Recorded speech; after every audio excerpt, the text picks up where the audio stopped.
اب تھوڑا ٹائم لگے گا تمہارے جسم کو یہاں سیٹ ہونے میں، اسی لیے پریشان نہیں ہونا بیٹی۔ انہوں نے بڑے پیار سے مجھے سمجھایا۔ میں نے کہا کہ ٹھیک ہے، اور مجھے بھی ایسا ہی لگ رہا تھا کہ شاید یہی وجہ ہے، اسی لیے سب کچھ ہو رہا ہے۔ لیکن خلیل میرے سسر کی آنکھوں اشارہ کرتا، اور وہ لوگ ایک دوسرے سے کھل کر بات کرتے تھے، کیونکہ مجھے تو ان کی زبان سمجھ نہیں آتی تھی۔ موسم بدلنے لگا تو خلیل نے چارپائی کو کمرے میں ہی رکھ لیا، جبکہ کمرے میں بیڈ بھی تھا، لیکن وہ اس چارپائی کے اوپر روز وہی تیل لگاتا تھا۔ اس گھر میں لوگوں کا آنا جانا بہت کم تھا۔ میں کسی سے پوچھنا بھی چاہتی تھی کہ یہ تیل ہمارے ہی گھر لگاتے ہیں یا کہیں خلیل ہی سب کچھ کر رہا ہے۔ ہفتے میں 3 دفعہ بے ہوش ہو رہی تھی۔ ابھی تو میرا کھانا پینا بھی ٹھیک تھا کہ ان کے گھر پر تو ہمیشہ گوشت ہی بنتا تھا۔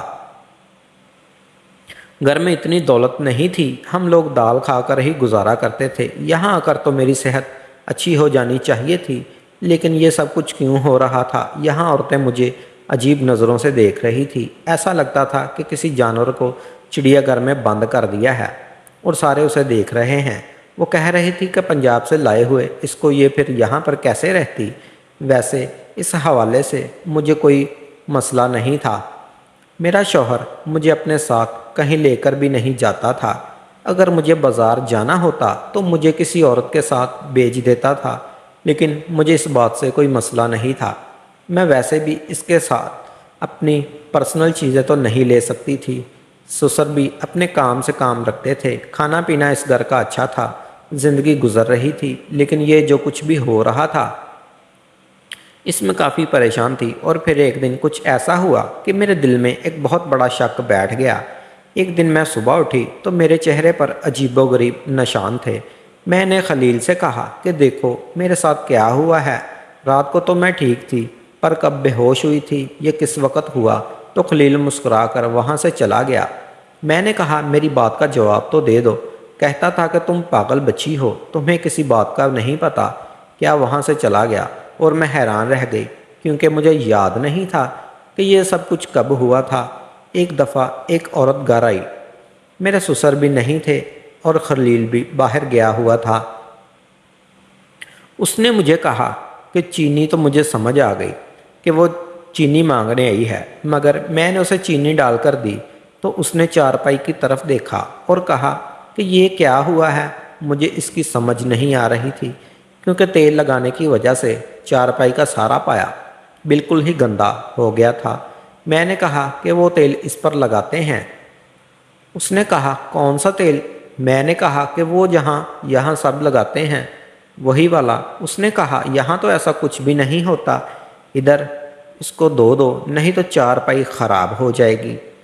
وہ کچی پکی اردو میں بول رہی تھی۔ مجھے اس کی زیادہ باتیں سمجھ بھی نہیں آ رہی تھی، لیکن مجھے اتنا ضرور سمجھ آ گیا کہ وہ یہ کہنا چاہ رہی تھی کہ اس پر تیل کیوں لگایا ہے، اور جس طرح وہ حیران ہوئی تھی اس کا مطلب کہ یہاں پر ایسا کچھ نہیں ہوتا تھا۔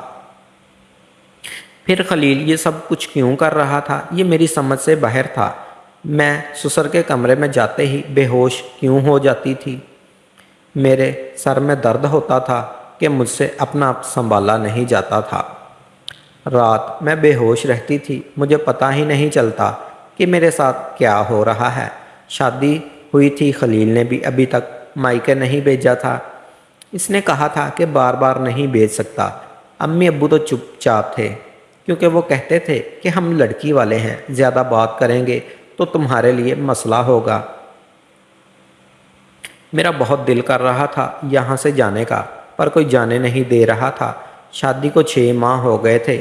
6 ماہ میں انسان ایک چکر تو لگا ہی آتا ہے۔ میں یہاں پر پریشان بھی تھی، لیکن پھر بھی خلیل نے کہا اتنی دور تمہارا گھر ہے، فی الحال میرے پاس کرائے کے پیسے نہیں ہیں، اگلے مہینے میں تمہیں لے جاؤں گا، پھر بے شک 2 مہینے تک رہنا، مجھے کوئی فرق بھی نہیں پڑے گا۔ میں اس بات پر خوش ہوگی کہ چلو دیر سے ہی صحیح، پر 2 مہینے کے لیے جاؤں گی۔ پر جانے سے پہلے مجھے یہ ضرور جاننا تھا کہ اس گھر میں ہو کیا رہا تھا۔ ایک دن خلیل سے کہا کہ دل گھبرا رہا ہے تو اس نے کہا کہ ساتھ والی خالہ کے گھر چلی جاؤ۔ ان کے پاس گئی تو ان کی بہو پڑھی لکھی تھی، اس کے ساتھ تھوڑی بہت بات چیت بھی ہو گئی۔ اس نے کہا کہ کیسی ہو؟ تو میں نے کہا کہ میں ٹھیک ہوں۔ اس نے کہا اچھی بات ہے، تمہارا شوہر اپنے باپ پر نہیں گیا۔ میں نے کہا کہ کیا مطلب ہے؟ بولی تمہارا سسر بہت ہی ظالم آدمی ہے، ساری زندگی اپنی بیوی کو مارتا رہا ہے، یہاں تک کہ مار مار کر اس کی جان لے لی۔ اس کی چیخوں کی آواز پورے محلے میں آتی تھی۔ میں سن کر حیران رہ گئی۔ میں نے کہا کہ میرا شوہر ایسا بالکل بھی نہیں ہے اور وہ اس طرح کی کوئی حرکت بھی نہیں کرتا۔ جب سے آئی ہوں میرا بہت خیال رکھتا ہے، ہر بات مانتا ہے۔ اس نے کہا کہ اچھی بات ہے، ضروری نہیں ہے کہ اولاد ماں باپ پر جائے۔ تمہارے شوہر کے حوالے سے کوئی بات نہیں، ہم نے نہیں سنی۔ اس معاملے میں وہ اچھا ہے، بس اپنے گھر میں خوش رہو۔ میں نے کہا میں بور ہو جاتی ہوں۔ اس نے کہا کہ جب بھی تمہارا دل کرے ادھر آ جایا کرو۔ اس نے کہا کہ یہاں پر جو لوگ پڑھے لکھے ہیں صرف انہی کو اردو آتی ہے، کیونکہ اسکول میں اردو سیکھ سکتے ہیں۔ میں نے میٹرک کیا ہے اس لیے آتی ہے اردو۔ ایک رات خلیل نے پھر سے وہی تیل لگایا اور میں تھوڑی دیر کے لیے کمرے میں بیٹھی رہی۔ اس کے بعد خلیل نے کہا کہ جا کر سسر کے پاؤں دبا دو۔ جب سسر کے کمرے میں گئی تو وہ بیڈ پر لیٹے تھے، پر ان کے پاؤں دبانے سے پہلے ہی میرا سر چکرانے لگا تھا اور میں فوراً بے ہوش ہو گئی تھی۔ لیکن میں بے ہوش صرف ان کے سامنے ہوئی تھی۔ دراصل میں نے اپنے ناک میں روئی ڈال لی تھی اور میں منہ سے سانس لے رہی تھی۔ میں نے یہ پلان بنایا تھا اور میں دیکھنا چاہتی تھی کہ آخر میرے ساتھ ہوتا کیا ہے۔ جب ناک میں روئی ڈالی تو اس کے بعد بالکل بھی بے ہوش نہیں ہوئی۔ اس کا مطلب کہ میں بے ہوش اسی تیل کی وجہ سے ہوتی تھی۔ اس کی اتنی زیادہ تیز بو تھی۔ خلیل نے کہا تھا کہ تمہیں اس کی عادت ہو جائے گی، لیکن ابھی تک مجھے اس کی عادت نہیں ہوئی تھی۔ میں بے ہوش ہوئی تو میرے سسر نے خلیل کو آواز دی۔ میں سب کچھ سن رہی تھی اور بے ہوش ہونے کا ناٹک کر رہی تھی۔ خلیل وہاں پر آیا اور میرے سسر نے کچھ کہا، شاید ان کا مطلب تھا کہ یہ بے ہوش ہو گئی ہے، اسے اٹھا کر لے جاؤ۔ یعنی وہ میرے ساتھ اچھا کچھ نہیں کر رہے تھے، میں بے ہوش ہو گئی تھی تو مجھے اٹھانے کے لیے میرے شوہر نے آنا تھا۔ لیکن میں حیران رہ گئی کہ مجھے میرے شوہر نے اٹھایا تو اپنے کمرے میں نہیں لے گیا، بلکہ مجھے میرے سسر کے بستر پر لٹا دیا اور خود کمرے سے باہر چلا گیا۔ مجھے نہیں پتا تھا کہ کیا ہو رہا ہے کیونکہ میری آنکھیں بند تھیں، لیکن کمرے میں صرف میں اور سسر تھے۔ مجھے تھوڑی دیر ہلچل کی آواز آئی، شاید وہ باتھ روم میں گئے تھے۔ میں نے اٹھ کر دروازہ کھولا اور دیکھا کہ خلیل تو باہر سکون سے بیٹھ کر اپنے موبائل میں مصروف تھا۔ مجھے اپنے باپ کے ساتھ کمرے میں بند کر کے اس کا کیا مطلب تھا، میں سمجھ گئی تھی۔ میں نے شور کرنا شروع کر دیا اور ساتھ والی اس ماں کو گھر چلی گئی جو مجھے چیک کرنے کے لیے آیا کرتی تھی۔ میں نے ان کو سب کچھ بتا دیا۔ اس کی بہو کو میری زبان سمجھ آ رہی تھی۔ وہ لوگ حیران رہ گئے اور میں نے واپس جانے سے انکار کر دیا۔ وہیں سے فون کر کے اپنے بابا کو بلایا۔ انہوں نے کہا کہ جلدی آ جائیں گے، پر ان کو آتے ہی صبح ہو گئی۔ میرے ابا پولیس میں کمپلین کرنا چاہتے تھے، لیکن انہوں نے کہا ادھر پولیس کمپلین نہیں چلتی، یہاں جرگہ ہوتا ہے، شام تک جرگہ بیٹھ جائے گا۔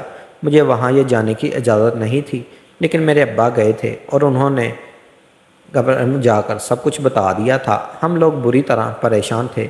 میرے شوہر نے شاید میرے ساتھ یہ اسی لیے کیا تھا کیونکہ میں اس کی ذات کی نہیں تھی، تو اس نے سوچا کہ یہ تو ویسے بھی باہر والی ہے، اس کے ساتھ یہی کرنا چاہیے۔ دونوں باپ بیٹا مل کر میرے ساتھ غلط کاری کرتے تھے۔ جو تیل وہ چارپائی پر لگایا کرتے تھے، اس طرح کا وہاں کوئی رواج نہیں تھا، بس وہ مجھے بیوقوف بنا رہے تھے۔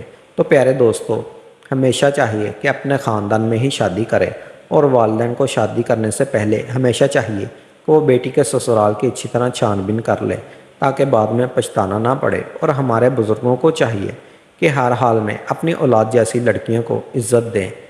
کہ